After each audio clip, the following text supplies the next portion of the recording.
Cube Radio. En direct à LCN. À 8h45, je rejoins Richard Martineau dans les studios de Cube Radio. Salut Richard. Salut Audrey, je sais pas si tu crois, si tu penses prévoir aller en Europe cet été, mais tu sais qu'ils sont pognés avec des problèmes de tourisme de masse. Écoute, il y a quelques années, je suis allé à Florence et c'était complètement débile, le nombre de touristes qu'il y avait là.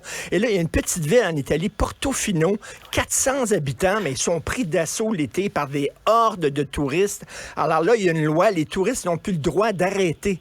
Il faut qu'ils soient en mouvement constant. Ils n'ont pas le droit d'arrêter pour regarder dans des boutiques et tout ça. Donc, il y a une loi. Il faut que tu marches tout le temps pour que les touristes peuvent passer. Je ne sais pas comment ils vont appliquer exactement cette loi-là, mais bref, une nouvelle loi. Mais c'est vrai que le tourisme de masse, ça commence vraiment à représenter certains problèmes. Là. Et Portofino, c'est une petite municipalité, laquelle 400 petit, habitants, là. je pense, oui.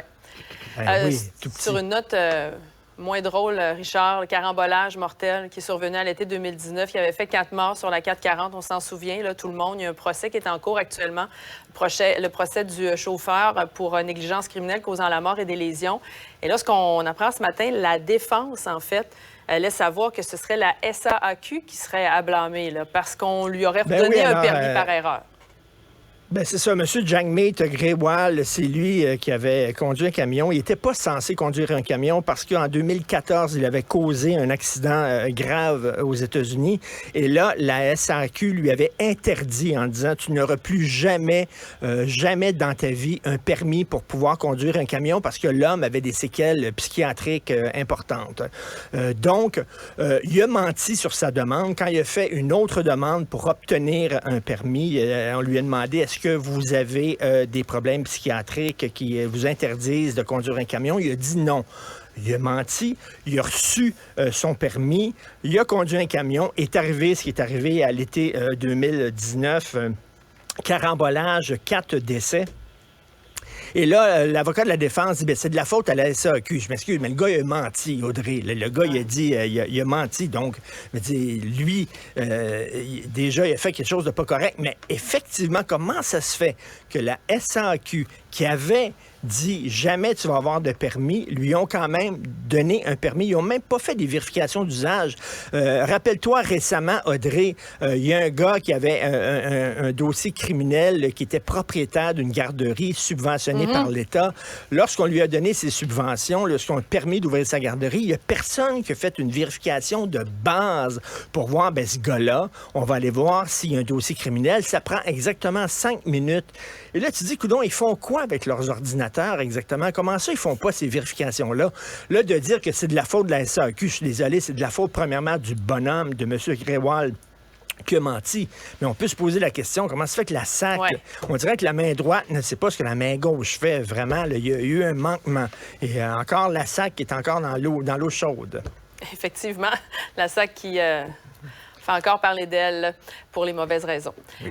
Demain, maintenant, aux États-Unis, Richard, c'est le début d'un procès contre Fox News.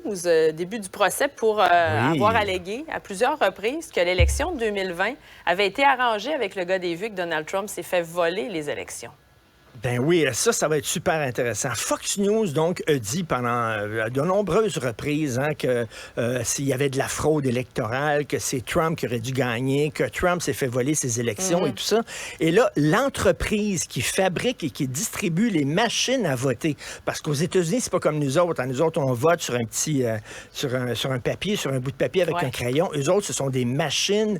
Et l'entreprise qui distribue ces machines-là dit, écoutez, là, vous dites que nous autres, on a participé à une fraude, c'est complètement faux. Alors, ils les ont poursuivis. Ils poursuivent Fox News. Et ce qui est intéressant là-dedans, c'est qu'on sait qu'il y a des animateurs et il y a même des cadres et même le patron de Fox News, qui est M. Robert Murdoch, a dit en privé qu'il ne croyait pas les allégations de Donald Trump, qu'il trouvait que c'était du faux-nez ballonné, que c'est pas vrai que Trump s'était fait voler ses élections, mais qu'il répétait ces mensonges-là parce que c'était bon pour les codes d'écoute. Puis il avait peur que s'il disait la vérité aux auditeurs, les républicains arrêteraient de regarder Fox News. Donc là, ils sont traînés en cours. Le procès débute demain. Les animateurs vedettes de Fox News vont aller témoigner. Et là, ça va être ça va être le procès de l'année. Vraiment. Parlement. J'ai très hâte de voir ça et on va voir jusqu'à quel point ils ont menti délibérément pour avoir de bonnes cotes d'écoute. Ça va être vraiment à surveiller à partir de demain. Merci, Richard. À demain. Cube Radio.